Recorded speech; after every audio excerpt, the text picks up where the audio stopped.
Hola, ¿qué tal? Bienvenidos a esta parte del curso que habla de biología molecular. En particular, este video es una introducción donde vamos a ver cómo los ácidos nucleicos se llegó a definir que constituyen el material genético.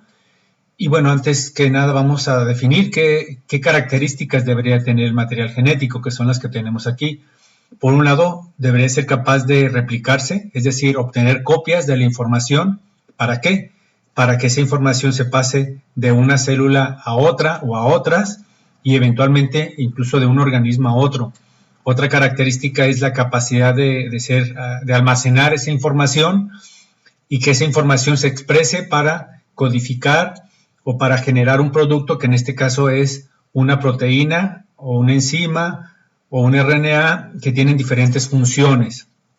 Entonces ya vimos aquí almacenamiento y expresión de esa información y finalmente la capacidad de mutar, de cambiar para generar variabilidad que permita al individuo o a las células adaptarse al medio ambiente en el que esté viviendo. Todo o gran parte de estas características se pueden expresar en esto que es el dogma de la biología molecular, desde la replicación, transcripción y traducción.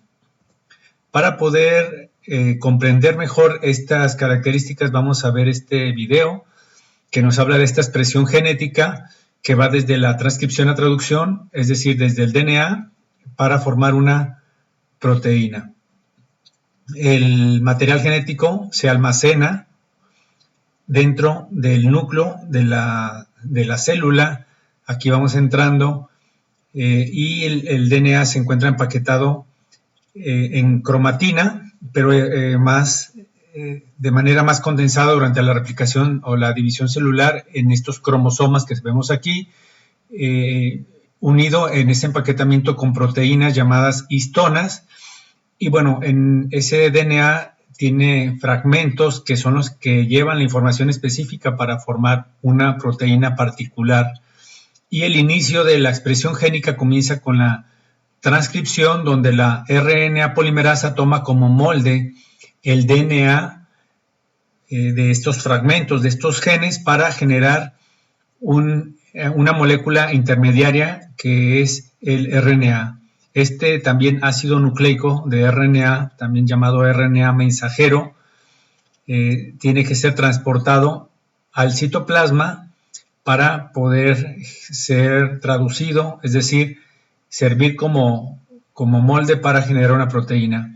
Previo a ese paso, sufre algunas modificaciones, como vimos ahí, que representa un corte y empalme, entre otras modificaciones, y ya se utiliza para hacer este proceso de la traducción que vamos a ver ahora por medio de los ribosomas que van leyendo de 3 en 3, donde ahí tiene relevancia el código genético para interpretar estos tripletes o codones e ir añadiendo de manera secuencial, de acuerdo como lo va indicando el RNA mensajero, ciertos aminoácidos y formar péptidos. La molécula que lleva estos aminoácidos es el RNA de transferencia y bueno, se van uniendo por medio de enlaces peptídicos estos aminoácidos hasta formar una proteína. Todo esto es el dogma, el flujo de la información desde el DNA hasta la proteína, y con esto iniciamos este capítulo. Todavía las proteínas deben de doblarse, de tener una conformación tridimensional específica para realizar su función. Pero bueno, el objetivo de este capítulo es ver cómo se llegó a esa conclusión de que el portador de la información, es decir, el material genético, era el DNA. El primer trabajo que sugiere la existencia de un material genético dentro de los ácidos nucleicos es el experimento de transformación de Griffin.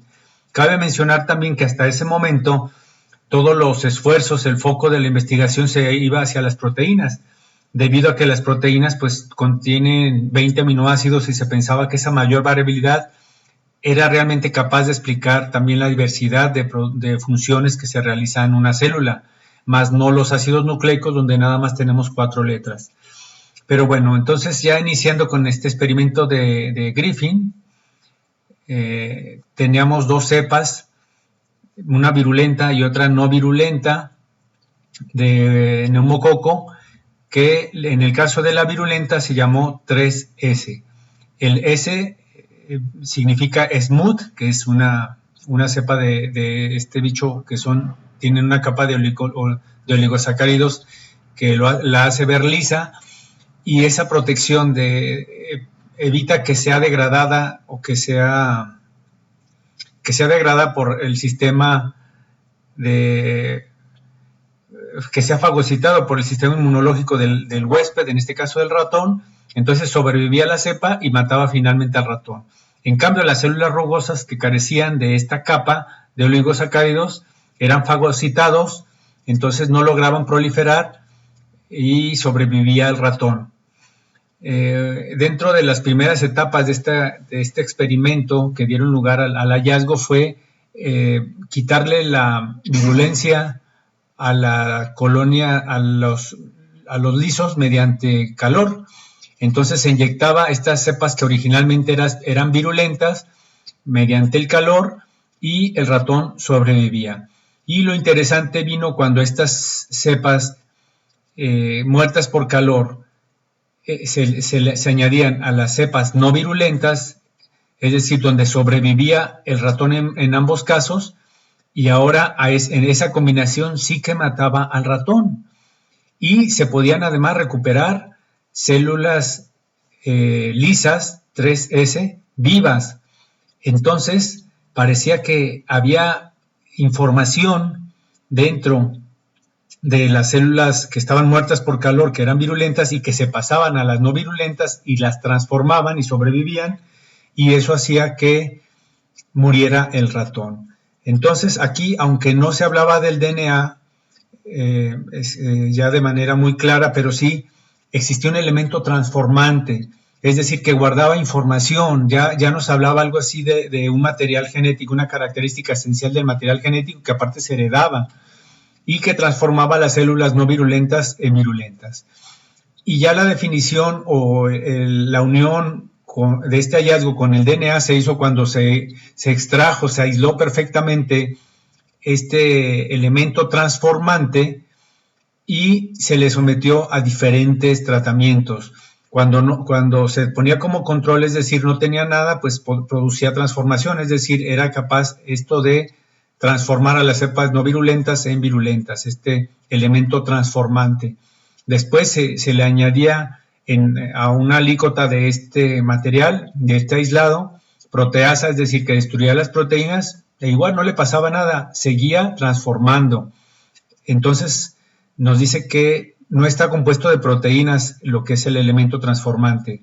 También añadiendo ribonucleasa que eliminaba el RNA, tampoco se quitaba la transformación, seguía transformando, seguía matando a los ratones aislado, y se seguían generando células lisas, virulentas.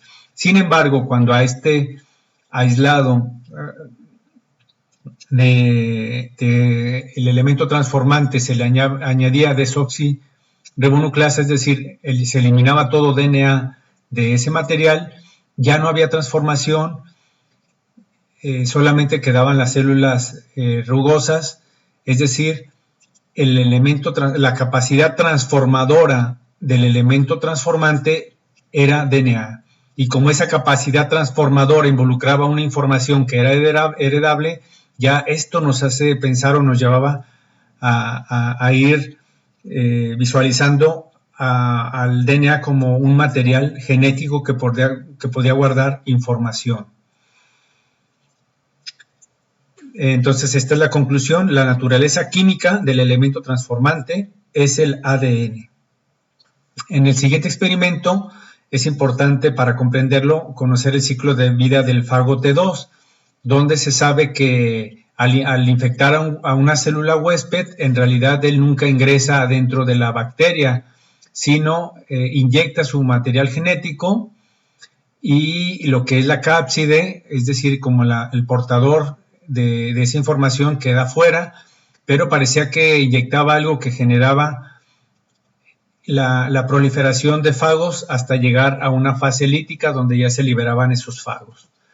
Y ya dentro del experimento, digamos que la parte clave de este experimento fue el marcaje diferencial del fago T2, donde a uno se les hacía crecer en un medio rico en dos isótopos diferentes, uno con fósforo 32, que se iba a añadir lógicamente al ADN en los enlaces fosfodiéster, mientras el azufre se iba a añadir exclusivamente a las proteínas, en algunos aminoácidos específicos como es la metionina y la cisteína. Entonces ya teníamos dos marcajes que aquí están representados en azul y verde, pero que nos permiten saber exactamente quién ingresa y quién es el que tiene esa capacidad o esa información para llevarla de una generación a otro en el caso de los virus.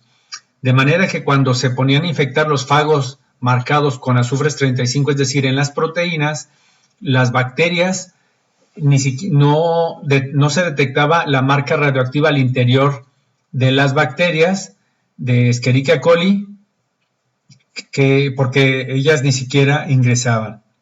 En cambio, en el caso del fósforo 32, de ese tipo de isótopos sí se detectaba al interior de las bacterias esa marca radioactiva, lo que nos decía que ingresó DNA dentro de ella. Y no nada más eso, se veía que esta marca se podía recuperar incluso dentro de los fagos que se producían al final de la fase lítica, cuando se liberaba. Es decir, que de una generación a otra, esta información se transmitió, lo cual, por un lado, ya en conjunto de todo este experimento, descartaba a las proteínas como el material genético porque esa nunca ingresó, entonces no pudo meter información al huésped, que en este caso es Escherichia coli. Y quien sí lo hizo, quien sí ingresó y quien sí se pudo detectar en generaciones posteriores, lo cual es una característica del material genético que se puede sacar copias, se puede replicar y pasar de una generación a otra, fue la marca de fósforo 32, es decir, el DNA. Y la conclusión es que se descarta a las proteínas como material genético y se confirma que el que realmente lo es el ADN. También se generaron pruebas indirectas del ADN como material genético, como la comparación del ADN en células haploides respecto a células diploides, donde se espera que en células diploides o en células somáticas tengan el doble de cantidad de material genético respecto, o de ADN en este caso, respecto a los gametos como en el humano.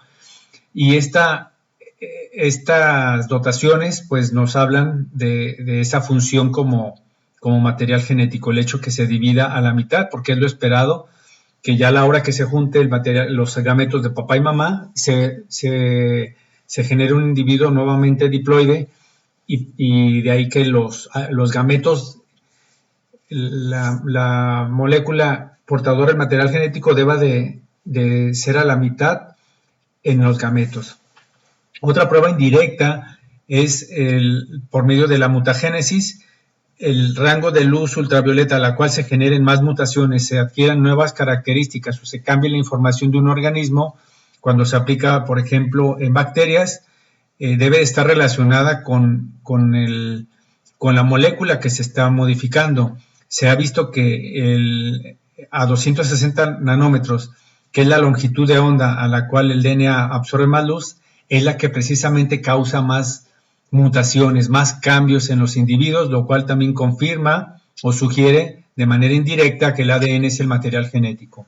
Sin embargo, no nada más el DNA es el material genético, también podemos verlo en este experimento del virus del mosaico del tabaco, que es un retrovirus, es decir, su genoma es un RNA, y mediante la creación de un virus híbrido que tiene el material genético de RNA del virus del mosaico del tabaco más proteínas del virus HR,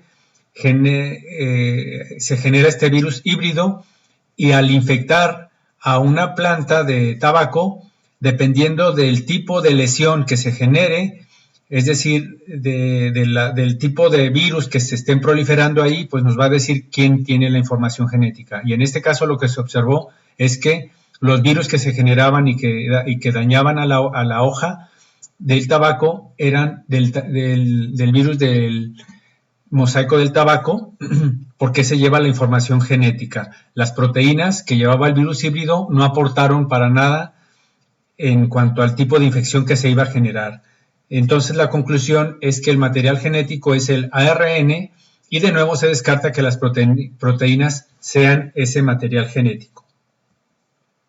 Otra prueba ya directa, ya después de toda la evolución de técnicas de biología molecular, pues es la inserción de genes en animales transgénicos, como aquí un gen de una luciérnaga que emite fluorescencia y que hace que este ratón pues tenga este color en la oscuridad, o un gen que está relacionado con la señal de saciedad y que cuando se muta, un gen knockout, cuando se elimina su función en un ratoncito, pues hace que éste suba de peso. Entonces se confirma su función, a pesar de que estos sean de la misma camada, sean genéticamente muy similares, pero la afectación del gen se observa o tiene un resultado directo.